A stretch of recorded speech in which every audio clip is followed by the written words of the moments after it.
આકરા ઉનાળાની શરૂઆત થઈ ગઈ છે.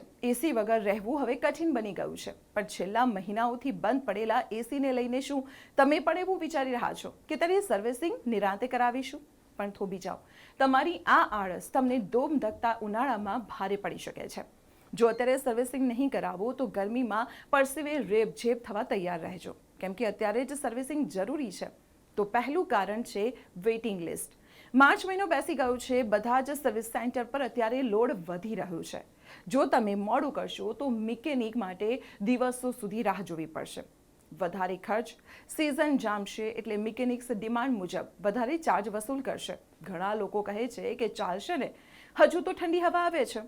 પણ ગંદા ફિલ્ટર સાથે એસી ચલાવવાથી મીટર પર દબાણ વધે છે અને વીજળીનું બિલ પણ ઝટકો આપે છે. ફિલ્ટર ચોક થવાને કારણે એસીનું પરફોર્મન્સ બગડે છે અને લાંબા ગાળે મોટો ખર્ચો આવી શકે છે. એટલે સ્માર્ટ બનો, આજે સર્વિસિંગ રિક્વેસ્ટ નાખી દો, જેથી ઉનાળામાં તમે ઠંડી હવાનો આનંદ માણી શકો. આ વિડીયો તમારા એવા મિત્રોને ખાસ શેર કરજો જેઓ સર્વિસિંગમાં આળસ કરે છે. તો આવી જ મહત્વની ઇન્ફોર્મેશન માટે જોતા રહો સંદેશ ડિજિટલ.